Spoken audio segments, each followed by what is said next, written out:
Ever get the feeling you're seeing something familiar, but in, like, a totally new way? That's what we're aiming for today.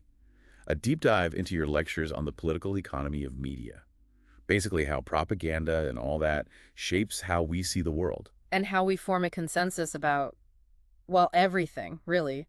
It's amazing how much history plays into it. Right. Like, we think of media as this new thing, but the lecture made it clear, got to go way back to get it. Exactly. Understanding the historical context is really essential to analyzing its influence today.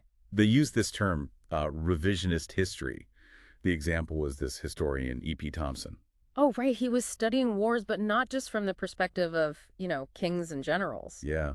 He dug into letters from regular folks, soldiers and workers, even like love letters from back then, to see how they experienced these major events. And by uncovering those voices, he revealed a whole hidden layer of history, showing how the dominant narrative, well, the one controlled by those in power, often drowns out other perspectives. And in a way, that's what media studies aims to do as well. Look beyond the surface, analyze those power dynamics that shape how we receive information. Okay, so where does propaganda fit into all this? Because hmm honestly, I hear that word and I picture like dictators with megaphones. It's interesting you say that because the word itself is more neutral than we often assume. The root of propaganda is actually from the Latin propagare, to spread, to propagate. So technically, when my aunt shares those miracle cure articles on Facebook, Hmm? that's propaganda. In a sense, it could be. But the lecture emphasized that even early communication scholars recognize the potential of persuasion, especially in a democracy. Take Harold Lasswell, a real pioneer in the field. He argued that in a democratic society, persuasion replaces violence. It's how we debate, how we shape public opinion, how we ultimately make decisions. Starting to see how this gets complicated fast. It does, but it's crucial to understand. Though we all know propaganda has a much darker side too. Uh-huh. In the 20th century, well, it gave us some pretty terrifying examples of that. Yeah. Yeah, and it's tough to talk about the dark side without, addressing the elephant in the room. Nazi Germany. I mean, their use of film, especially, Yes. still creeps me out. It's chilling, really. The lecture even quoted Hitler himself. He said propaganda must not investigate the truth objectively. It must present only that aspect of the truth which is favorable to its own side. Wow. And get this, he stressed repetition, keeping the messages simple, just hammering away until it sunk in. A recipe for mass manipulation. Yeah. And sound film was just coming into its own, right? So it's like they had this powerful new tool to spread their ideology. Exactly. They understood how to use film, really tap into that visceral power to demonize their enemies, especially Jewish people, portraying them as this threat to Germany. Visual storytelling, even when it's twisted for evil, can be frighteningly effective. Makes you wonder, how do you even measure the impact of something like that? I mean, the lecture did say it's not so simple to draw a direct line between propaganda and its effect, right? Yeah, it's not a one-to-one thing. We can't really put a number on how many minds they changed, but it's still a stark warning. Like when media technology gets used for the wrong reasons, that's a scary thought. No kidding. Yeah. But this is where things get really interesting. The lecture talks about these two intellectuals, Adorno and Horkheimer. Jewish guys. They escaped from Nazi Germany and ended up in, of all places, Hollywood. Yeah, you can imagine the culture shock. Total whiplash. But they actually found some unexpected parallels between, well, the propaganda machine they escaped and the whole Hollywood system. Wait, seriously, you're saying there's a link between, like, Nazi propaganda and Casablanca? I'm not sure I follow. Well, not quite like that. Ah. They argued that even something as, seemingly harmless as Hollywood could still shape people's desires, their aspirations, even if it's subtle. It's not about forcing a specific ideology. More like subtly promoting a certain lifestyle, like that whole American dream idea. Right. On the surface, it's all about hard work, upward mobility, right? But Adorno and Horkheimer said that actually reinforces the status quo, too. Because if you don't make it, then you just didn't work hard enough. Exactly. Don't question the system, just work harder within it. It's about keeping people entertained, not rocking the boat too much. It's like that story from the lecture. The professor talking about those propaganda billboards in Cuba. Yeah. Stark, in-your-face messaging. And then he comes back to the UK and it hits him advertising. Even if it's more subtle, it's kind of doing the same thing, right? Selling that aspiration, that lifestyle, right there alongside the new car or washing detergent. That's the point. Whether it's a totalitarian regime or a capitalist society, media can be used to manufacture consent. And it makes us think about what we truly want, what we think we want, how it's all influenced. But then how do you measure that impact? Especially when it's something as ingrained as the American dream. Right. Though the lecture did say that in the 1950s, things shifted a bit, like a move towards more empirical approaches. Yeah, exactly. Behavioral psychology started to take off, and get Mhm. this, market research started playing a big role in how people studied media's effect on us.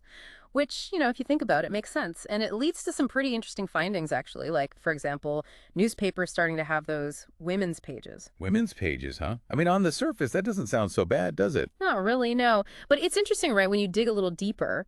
You start to see like how it reinforces those old ideas about what women should be interested in. Exactly. Like, oh, this is what women want, fashion, cooking, all that.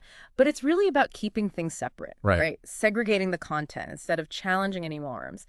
And the thing is, even the research they use to justify those sections often pretty flawed. Right. The lecturer mentioned that, like they'd say women prefer entertainment news, but It's not that simple. Yeah, maybe studies showed they consumed more of it, but did they actually prefer it? Or were they just starved for other options? because if all they're getting is stuff that reinforces those stereotypes. Exactly. If the other sections, politics, finance, if those are presented in a way that basically excludes them, well, then what choice do they really have? It's a vicious cycle.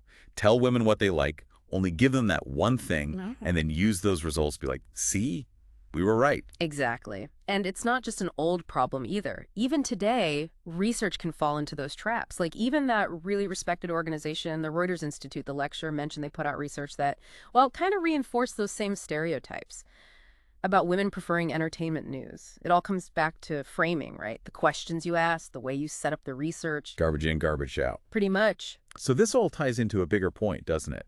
About how media shapes our perceptions. And this is where that manufacturing consent idea comes in.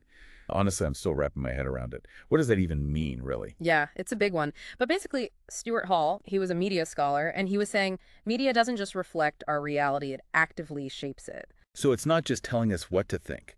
It's more about setting the boundaries of what we even consider thinkable. Wow. So like deciding which issues are important enough for us to even pay attention to Yeah. and which ones we should just ignore. Right. And even more subtly, it shapes how we think about those issues. He wasn't a fan of that old pluralist view. The idea that as long as we have lots of different media outlets, we're getting a fair and balanced view of things. Right, like we have hundreds of cable channels, must be diverse. Exactly. But Hall said, no, that ignores how power actually works. Even with all these different sources, you might just be getting slightly different versions of the same basic narrative, Yeah. all operating within the same limited framework. It's like that saying, if you're not at the table, you're on the menu. Exactly. And if certain voices are constantly excluded, can we really say there's true diversity of thought? Definitely not. The lecture used a really interesting example for this, the 2008 financial crisis. Even like the BBC for a minute there, they were open to some critiques of capitalism. Right. Like maybe this system isn't perfect after all. But then, bam, system self-corrects. Back to business as usual. Austerity measures. Everything back to reinforcing the same structures that caused the problems in the first place. It's almost like the illusion of choice is more powerful than actual choice, isn't it? It really is. You can critique within certain boundaries, but as soon as you question the fundamental premises, watch out. Makes you think about all that talk in the 50s about the end of ideology. The idea that, well, this is it, market liberalism, that's the only game in town. Right. And Hall was saying, hold on a minute. Is this consensus real? Or is it manufactured? Is this really what people want? Or is it what they've been led to believe they should want? Which leads to the big question, right? This whole internet thing, all this talk about democratizing information. Yeah. Has anything really changed? The million-dollar question. And the lecturer argued that, well, access has definitely increased. That's huge. But gatekeeping is still a thing. So true. It made me think about the music industry. There's, what, millions of songs out there now. But how many artists actually make it? A tiny percentage. The music industry is a perfect example. They talk about the superstar paradigm. Where it's not enough to just be talented. You need the whole machine behind you. The algorithms, the promotion. That's the whole system. It's like, natural selection, but instead it's algorithmic selection. And it's not just music, is it? News, social media, same thing. You see these YouTube videos with millions of views and you think, wow, They must be really influential. But without the support of the platforms, it's hard to turn that into real lasting influence. The gatekeepers are still there, just in a different form. It's a lot to process. Yeah, This whole deep dive has been eye-opening. It makes you really think about how you consume information. definitely. And realize that we're not just passive receivers of information. We have agency, we have a voice. We have a choice in how we engage with the world. Exactly. So next time you're scrolling through your newsfeed or watching your favorite show, remember, there's always more to the story. Always question your assumptions. Think for yourself. Absolutely. And that's it for today's deep dive. We'll see you next time.